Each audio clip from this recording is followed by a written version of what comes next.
Bob, you talked about needing players to step up and score besides Jawan. Talk about Aaron Harris and what he did in the second half. Aaron was terrific. We were going to run something else when we were down by 3, and Larry wanted to run what we ran. We didn't get him as open as we wanted to get him, but we got Spangler on him, and so he got him to drop his hands. He had a hard shot. Hard shot. And I told him, I'm 60, man. They got to stop doing this. When we're up, we got to make free throws and not throw it around. We could do this a little better when I was younger.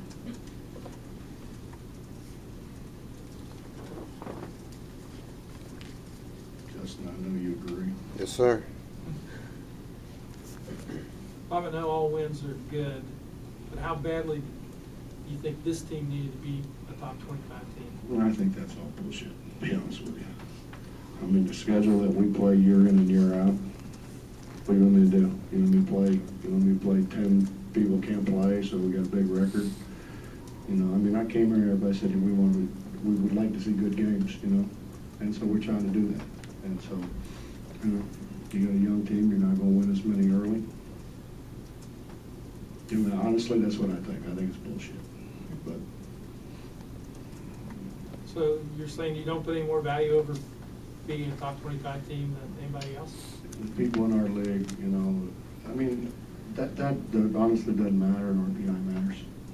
And when they sit down and start looking at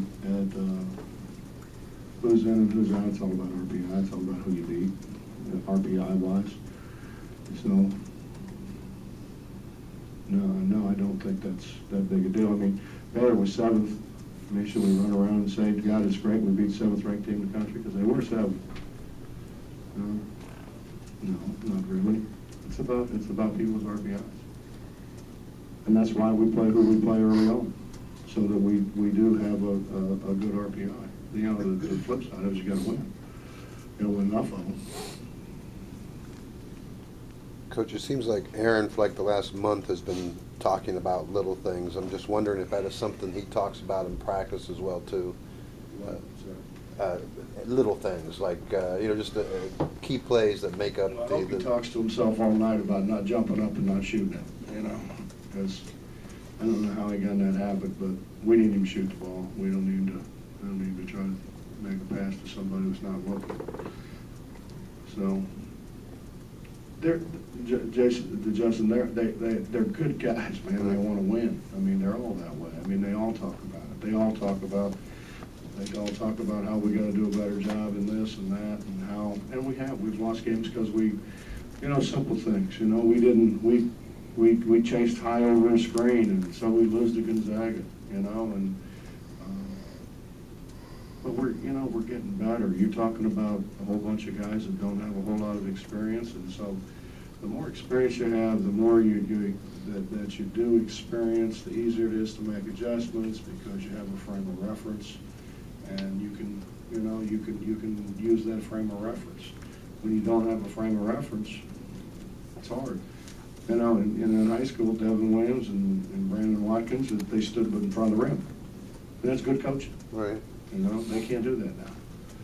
And as hard as we work at, sometimes they revert back to what they've done their whole lives. And it's going to take time and repetition for them to be able to do what we're asking them to do. These two plays in Staten, coming back, grabbing the loose ball, they got popped away from Gary on the inbounds, and then Devin. Gary's the king of turnover, returnover. I think Nate probably did the right thing. I tried to just get us a layup, and get a 5-point lead. And I think Lonnie was open, right? And Nate just didn't want to chance it, which is fine, which is fine. But I kind of want to do that. He's the only guy that I know can outrun people for sure. So that's why we sent him. Otherwise, I'd have him come and get the ball. And Devin grabbing that steal, going down, and getting that loose ball. That's a heads-up play. That's a heads-up play. I mean, Nate got a huge rebound. Nate got a huge rebound when they're banging it around. They're getting better. They're all getting better. It's frustrating. It's frustrating sometimes when they can't understand what you're trying to tell them to do, but they are getting better.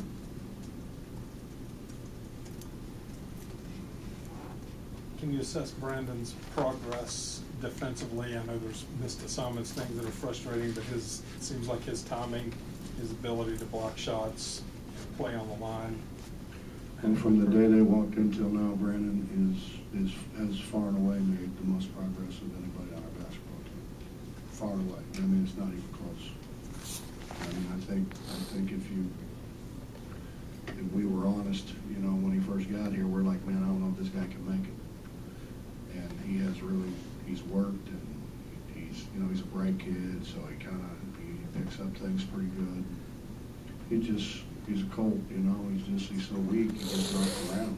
You know, his finger's a man. You know, so you get knocked around a little bit and, you know, 2 years from now, he'll be knocking people around. But he has made a tremendous amount of progress, more than on our team. Of the scoring drought toward the end of regulation, was that a combination of the young team, or did Oklahoma do anything defensively differently? No. We honestly didn't want to shoot it as quick as we did, but how do you tell Aaron Harris don't shoot it when you're open? And he missed one. And then Jawan Staten misses a layup. How do you tell him don't drive it in the basket? And then Terry Anderson had a great look in the corner. It did go in. And then we had a penetrating pitch to Aaron in the corner, and he's wide open. So I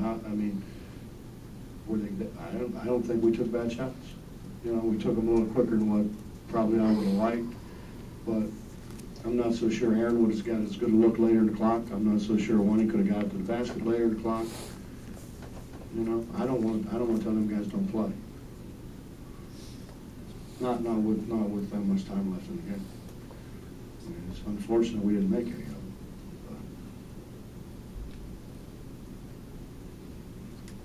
Anything else?